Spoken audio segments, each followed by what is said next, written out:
Noong unang panahon, nagkaroon ng digmaan sa langit nang matuklasan ng mga immortal na may kapangyarihan silang patayin ang isa't isa. Sa panahon ng digmaang ito, isang malakas na sandata na tinatawag na Epirus Bow ang nawala sa mundo ng mga tao. Ang mga nagwagi sa digmaang ito ay naging mga Diyos, habang ang mga natalo ay naging mga Titan, na ngayon ay nakakulong sa mga bundok ng Tartarus.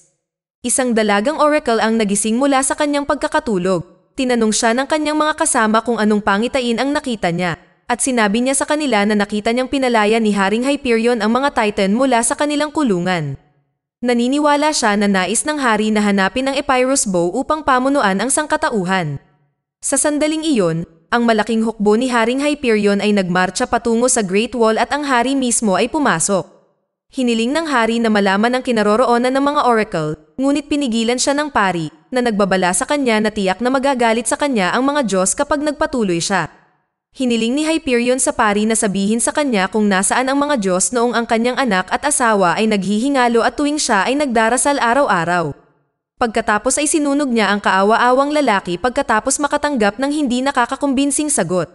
Ipinahayag niya na tatapusin niya ang paghahari ng mga Diyos. Sa isang lugar sa isang Hellenic village, si Theseus ay nakatira kasama ang kanyang ina. Isang araw, ang mga bantay ng nayon ay pinatugtog ang kampana at ang lahat ay nagtipon sa sentro ng nayon. Ipinaliwanag ng isang commander na si Helios na sinamsam ni Hyperion ang monasteryo ng Cybele at malapit ng salakayin ng kanyang hukbo ang kanilang nayon, kaya kailangan nilang lahat na lumikas sa Mount Tartarus sa likod ng Great Wall. Mabilis na nagsimulang lumikas ang mga taga-nayon, ngunit si Theseus at iba pang mga magsasaka ay napilitang manatili dahil sa kanilang pagiging mababang uri. Dahil dito, nakipag-away si Theseus sa isa sa mga sundalo na si Lysander. Hinarap niya ang 5 mga sundalo ng sabay-sabay at nagawa niyang makuha si Lysander bilang hostage. Dumating si Helios upang ayusin ang problema at ipinangako kay Theseus na titiyakin niyang ligtas na dadalhin ang mga magsasaka kinabukasan. Pagkatapos nito ay pinaalis niya si Lysander. Hiniling ni Helios kay Theseus na sumama sa kanya, ngunit tinanggihan niya ang mga ito, na nagsasabi na hindi sila mapagkakatiwalaan at itatapon ang kanyang uri kailan man nila gustuhin. Pagkatapos ay pumunta si Theseus sa kanyang guro, isang matandang lalaki na nagsabi sa kanya na hindi siya aalis sa nayon para lang mamatay ng mabagal na kamatayan. Sa halip, nais niyang mamatay ng mabilis sa kamay ng mga sundalo ni Hyperion. Hinikayat niya si Theseus na humawak ng armas at labanan ang kasamaan. Nang gabing iyon, nang matutulog na ang matanda, nakaramdam siya ng presensya at mabilis na nagbago sa kanyang tunay na anyo bilang ang Diyos na si Zeus. Ang kanyang stalker ay ang kanyang sariling anak na babae, na si Athena, na nagtanong sa kanya kung bakit siya gumugugol ng maraming oras sa pag-iimpluwensya kay Theseus. Inamin ni Zeus na si Theseus lamang ang maaaring mamuno sa hukbo na kayang labanan ang mga sundalo ni Hyperion, ngunit ito ay dapat sa kanyang sariling pagpipilian. Matapos ilikas ng hukbo ang mga high-blooded nobles, sila ay umalis at iniwan si Lysander kasama ang iba pang mga commander para protektahan ang mga magsasaka. Si Lysander, gayunpaman, ay walang awang pinatay ang mga commander at mabilis na nagtungo kay Haring Hyperion upang sumailalim sa kanyang hukbo, ngunit kailangan ni Hyperion ng isang traidor. Wala siyang pakialam sa impormasyong iniaalok ni Lysander at gusto lamang niyang malaman kung saan nagtatago ang oracle, dahil siya lang ang nakakaalam ng Epirus Bow. Sa huli, gayunpaman, nagpasya si Hyperion na buhayin si Lysander sa isang kondisyon. Inutusan niya ang kanyang mga kawal na alisin sa kanya ang kanyang pagkalalaki dahil hindi na kailangan ng mundo ang mga duwag na tulad niya para magparami.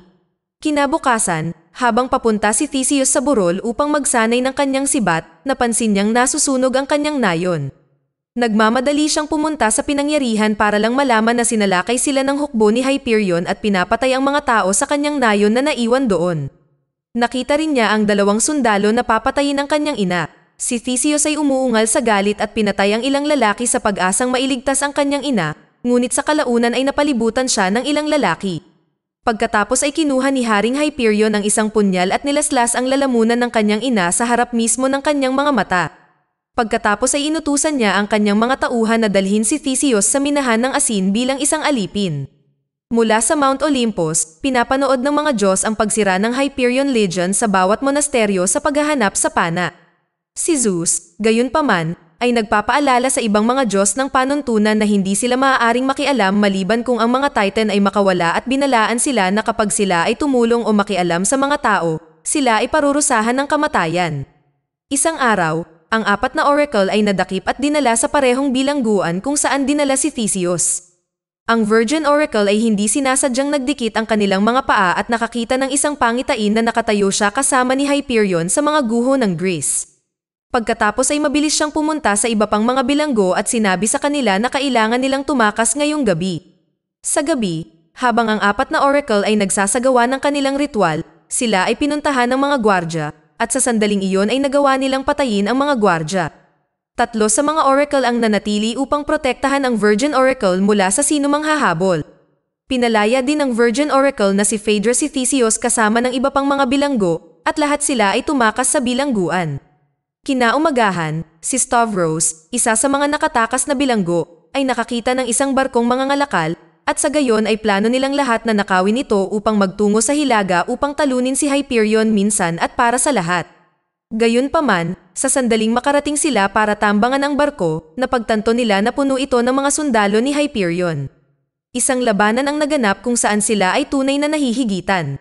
Sa kabila ng pag-uutos sa kanila ni Zeus na huwag makialam, tumalon si Poseidon mula sa Mount Olympus patungo sa dagat upang lumikha ng isang malakas na tubig na kayang sirain ang anumang bagay sa landas nito. Ang mga sundalo ay tinangay ng hangin kasama ang barko, habang si Theseus at ang kanyang grupo ay nailigtas, salamat sa mga pangitain ng oracle. Nang maglaon, tinanong ni Theseus si Phaedra kung ano pa ang nakita niya sa kanyang mga pangitain, at sinabi niya sa kanya na kakampi siya kay Hyperion. Sinabi rin niya sa kanya na nakakita siya ng isang katawan. Sinabi sa kanya ni Theseus na pumanaw na ang kanyang ina kamakailan lang. Sinabi sa kanya ni Phaedra na dapat nilang bigyan siya ng tamang libing ayon sa hinihingi ng kanyang pananampalataya, at sa gayon ang grupo ni Theseus ay bumalik sa nayon. Sa kabilang banda, inutusan din ni Hyperion ang Minotaur na sundan ang Virgin Oracle, at inutusan niya ang iba pang mga sundalo na tambangan ang sinuman sa nayon. Matapos ilibing ang kanyang ina sa templo, binanggit ni Theseus ang kanyang huling paalam sa nayon at sinira ang templo. Nang hampasin niya ang bato ng templo gamit ang kanyang martilyo, bigla niyang nahanap ang Epirus bow. Sa sandaling iyon, siya ay inatake ng Minotaur. Sa labas, napaligiran din ang mga kaibigan niya ng ambush party. Matapang na nakipaglaban si Theseus sa Minotaur, at sa kabila ng tama sa kanyang braso, nagawa niyang talunin ang Minotaur at putulin ang kanyang ulo. Pagkatapos ay lumabas si Theseus at ginamit ang Epirus bow para patayin ang mga sundalong nakapaligid sa kanyang mga kaibigan. Matapos masecure ang kanilang kaligtasan, nawalan ng malay si Theseus. Kinaumagahan, nagising siya kay Phaedra, inaalagaan ang kanyang mga sugat. Sinabi niya sa kanya na siya ay nalason, ngunit ngayon ay ligtas na sa panganib. Pareho silang nahulog sa isa't isa, kaya't sila ay natulog ng magkasama. Dahil dito, tinanggal si Phaedra sa kanyang posisyon bilang Virgin Oracle at nawala ang kanyang kapangyarihan na makakita ng vision. Nang maglaon sa araw na iyon, si Theseus, kasama sina Phaedra, Stavros, at ang monghe, ay tumungo sa kung saan nagkampo si Hyperion upang tapusin siya at tapusin ang kanyang pagdurusa. Gayunpaman, wala silang nahanap na tao doon. Sa gitna, nakita ni Phaedra ang isang toro na nakatayo sa loob kung saan ang kanyang mga kapatid na oracle ay nakakulong at sinunog. Umiiyak siya sa kanilang paghihirap. Ang monghe ay nagalit at nagtungo sa bulwagan nang hindi pinag-iisipan na ito ay isang bitag. Sinubukan ni Theseus at Stavros na pigilan siya, ngunit huli na ang lahat dahil napapaligiran na sila ng mga pagano. Kinuha rin ang pana ni Theseus ng isang aso. Si Ares, ang Diyos ng digmaan ay lumitaw at pinatay ang buong batalyon ng kaaway na nakapaligid sa kanila. Lumitaw din si Athena at binigyan ang mga bayani ng 2 kabayo at hinimok silang sumugod sa Tartarus upang pigilan si Hyperion. Sa labis na pagkadismaya, tumalon si Zeus mula sa himpapawid. Labis siyang hindi nasiyahan sa kanyang mga anak. Mabilis na humingi ng paumanhin si Athena, ngunit sinubukan ni Ares na makipagtalo, na ikinagalit niya kaya hinampas niya siya hanggang sa kanyang kamatayan. Pagkatapos ay humarap si Zeus kay Theseus at binalaan siya na wala ng Diyos na tutulong sa kanya muli at siya ay mag-isa na lang. Nagmarcha na si Hyperion at ang kanyang mga tauhan patungo sa Great Wall of Tartarus.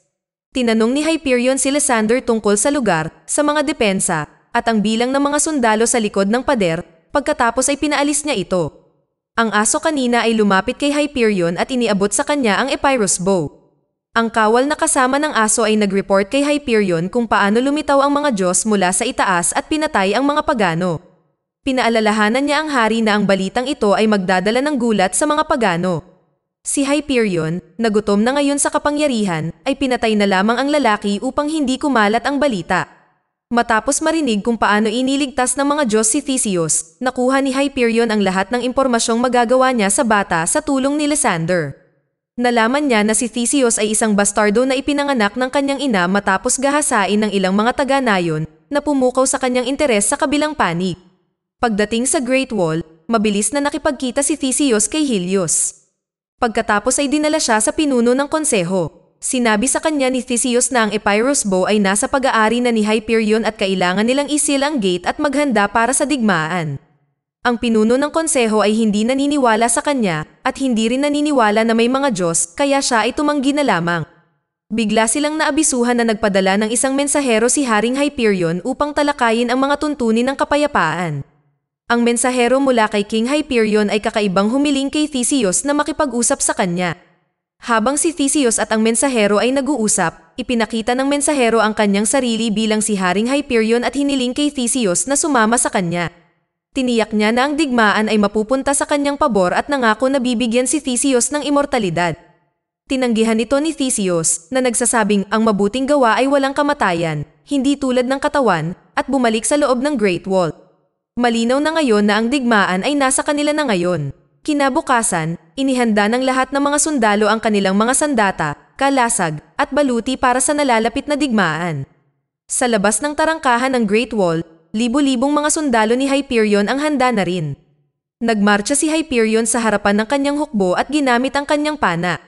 Sa isang araw, nagawa niyang pabagsakin ang malaking tarangkahan ng Great Wall. Biglang ang lahat ng mga lalaking Hellenic ay nauwi sa kaguluhan habang sila ay tumatakbo sa kabila ng pader. Natatakot sila at itinapon pa nga ang ilan sa kanilang mga armas sa pag-asang sumuko. Sa gitna ng kaguluhan, si Theseus ay umakyat sa pader at pinakalma ang mga nagpapanik na sundalo. Nagbigay siya ng talumpati para mawala ang kanilang takot at sinabi sa kanila na ang pagsuko ngayon ay mangangahulugan ng pagsuko hindi lamang ng kanilang buhay kundi pati na rin ng kanilang kaluluwa. Pagkatapos ay pinamunuan niya ang hukbo laban sa napakalaking hukbo na papalapit sa kanila. Isang malaking labanan ang naganap at maraming sundalo ang namatay. Ang mga Hellenic ay nanatili sa kanilang kinatatayuan at matapang na lumaban sa hukbong pagano. Sa panahon ng labanan, buong pagmamalaking nagmarcha si Haring Hyperion sa mga tarangkahan at tumungo sa tuktok ng Great Wall. Pagdating niya, binati siya ng pinuno ng Hellenic Council na umaasa pa rin para sa isang negosasyon, ngunit si Hyperion ay naglakad lamang at hiniwa ang kanyang ulo mula sa kanyang katawan at siya ay namatay. Pagkatapos ay itinutok ni Hyperion ang kanyang pana sa bundok sa kanyang harapan at pinana iyon. Narinig ni Theseus ang ingay na ito mula sa ibaba at sumugod kasama si Stavros upang pigilan ang baliw na hari. Pagdating nila doon ay huli na sila. Nakatutok na ang pana ni Hyperion sa kulungan na naglalaman ng mga Titan at pinana ito bago nila siya mapatay. Nagising si Theseus pagkatapos ng pagsabog para lang makita na ang kanyang kaibigan na si Stavros ay lubhang nasugatan. Ang mga Titan ay nakalaya at nakipaglaban sa kanya. Ginamit niya ang pana para tamaan ang isa sa kanila, ngunit ang iba pang mga Titan ay pinatay siya sa isang iglap. Sa sandaling iyon, lumitaw ang mga Diyos mula sa langit. Sa isang hampas ng kanyang martilyo, naalis ni Zeus ang bow mula sa kamay ng Titan at nagsimula na ang labanan sa pagitan ng mga Diyos at Titans. Sa labas, nagkatagpo sina Theseus at Hyperion at tulad ng mga Diyos at Titan, nagsimula din silang maglaban hanggang sa kamatayan. Nagawa ng mga Titans na patayin sina Apollo at Hercules. Matapang na lumaban si Poseidon at napatay ang karamihan sa kanila, ngunit agad din siyang nahulog sa kamay ng mga Titan. Pinagmamasdan ni Zeus ang kanyang anak na si Athena, na sinaksak ng mga Titans at sa sobrang galit, hinawakan niya ang mga kadena na humahawak sa Tartarus at hinila ang mga ito, umaasang guguho ang mismong bundok para mailibing ang mga Titan sa loob nito. Matapos ang labis na kahirapan at isang mahirap na labanan, nagawa ni Theseus na talunin din si Hyperion, at tulad ng ginawa niya, ang bundok ng Tartarus ay gumuho din sa kanilang lahat. Maya-maya, nalaman na si Theseus ay nakakuha ng posisyon sa gitna ng mga Diyos dahil sa kanyang katapangan na higit sa sinumang tao. Ginantimpalaan din siya ng isang anak, si Acames. Isang malaking monumento para parangalan si Theseus ang ginawa sa sentro ng nayon. Pinagmamasdan ni Acames ang monumento ng kanyang ama nang may pagkamangha. Bigla siyang sinalubong ng isang matandang lalaki, ang lalaking minsang nagturo kay Theseus. Sinabi niya kay Acames na ang digmaan sa langit ay darating at ang kanyang ama ay naroroon. Tumingin si Akames sa langit at nakita niya ang libo-libong kalalakihan na nakikipaglaban at magsisimula na ang digmaan sa langit. Dito na nagtatapos ang kwento. Sana ay nagustuhan nyo. Mag-subscribe na kung hindi ka pa nakasubscribe. Pindutin na rin ang notification bell at like button upang matulungan ang channel and leave a comment down below. And as always, thank you for watching.